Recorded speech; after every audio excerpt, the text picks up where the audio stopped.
Hey guys, welcome to my channel. Lors Pasay here, and in this video, i-share ko sa inyo kung paano nga ba gumawa ng FB page. Make sure na sundan mo ang tutorial na ito at i-take note mo lahat ng mga maririnig mo para magawa mo ng tama ang paggawa ng Facebook page. By the way, this is Lors Pasay, and if you are new to my channel, please consider subscribing and hit the bell notification for more updates. So, andito na tayo ngayon sa aking Facebook account kung saan gagawa tayo ng bagong Facebook page. So, to start with, punta ka dito sa taas, sa upper right hand corner, merong plus sign dyan, and you are going to click it, and makikita mo sa baba, my page. Click mo yung page, and dito sa upper left-hand corner, merong page name. Dito mo ilalagay yung pangalan ng iyong page. So, dito, gagawa ako ng pangalan ng aking page. Virtual Assistant Journey by Lors. So, yan. Okay, so ang category is, gawin kong category is fan page. So, once na mag-type ka, may mga lalabas na suggestions. So, gawin natin fan page. Then, dito, lagyan mo ng description kung tungkol saan itong FB page mo. Is it for business? Kung ano yung mga makikita ng mga tao. So, ilagay na natin yung description. So, since this is for tutorial purposes only, so hindi ko na muna ilalagay yung sa description. At hindi din ako nakapag-prepare ng description para dito. So, after that, i-click mo lang yung create page. Okay, pagkatapos nyan, Virtual Assistant Journey by Lors Pasay was created. You can now add images to your page to add more details. So, after that, isi-save na natin.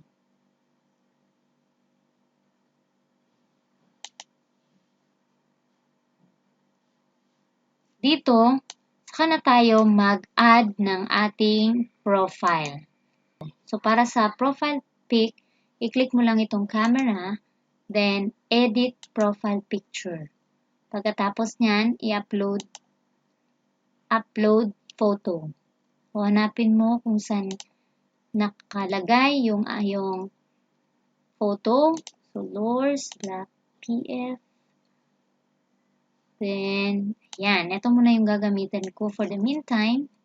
Then, description. Lagay ko na lang yung title ng aking FB page. Virtual Assistant Journey by Lors.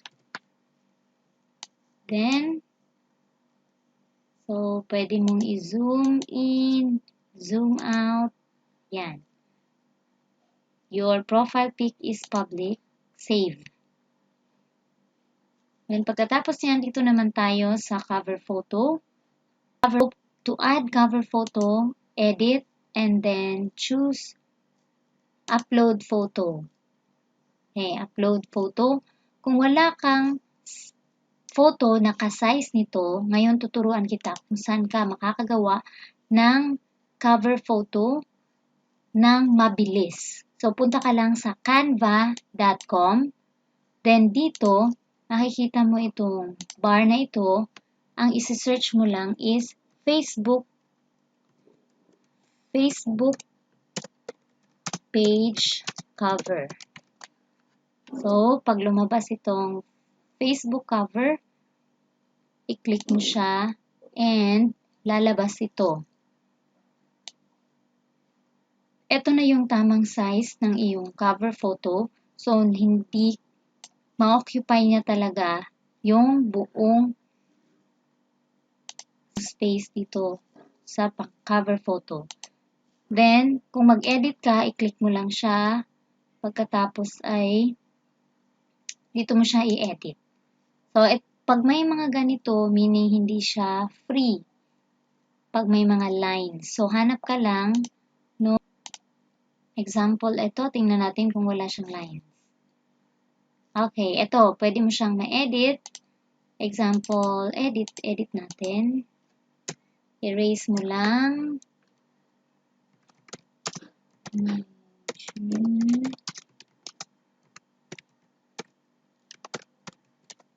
Virtual assistant.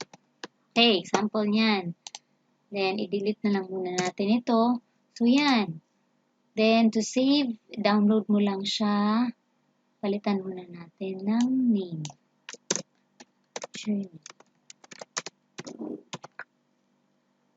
Tapos niyan, download natin PNG. So, pag-download niyan, that is ready.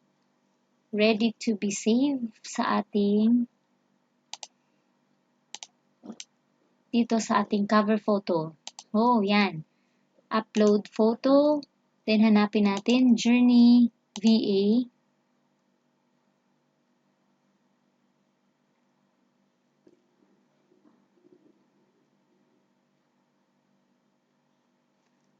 Yan, i-drag mo lang. Then, dito, my journey as virtual assistant. Save changes. Now, your Facebook page is ready.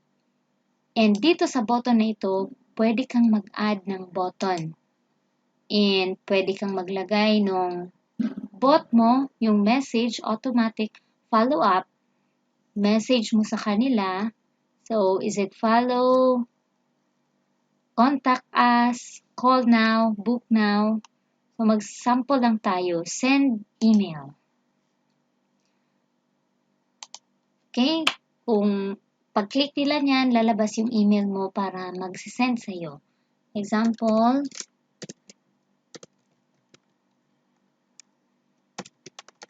not house.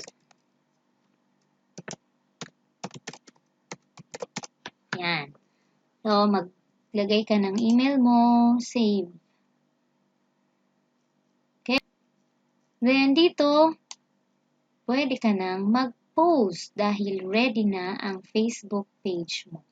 Okay, and dito, the first thing that you have to do is to invite friends to like your page. So, dito, isearch mo lang yung mga taong gusto mong ipalike, gusto mong mag-like ng Facebook mo. So, pwede din all friends or selected lang. Okay, mag-select ka lang ng taong magla-like ng FB page mo. So, ganun lang kasimple ang paggawa ng Facebook page, and this is for 2020 updated kung paano gumawa ng Facebook page. I hope na natulungan kita at na-take note mo kung paano gumawa ng Facebook page para ma-apply mo to agad na mag-sign in ka na sa Facebook mo and gumawa ka na ng Facebook page. Alright, if you like this video, please give it a thumbs up. And of course, don't forget to subscribe to my channel. If you want to watch a video like this, and makakatulong po ito sa channel ko, ang inyong pag-subscribe. Kaya hit the subscribe button and the notification bell. See you on my next video. Hey, Lors Pasay here. Bye!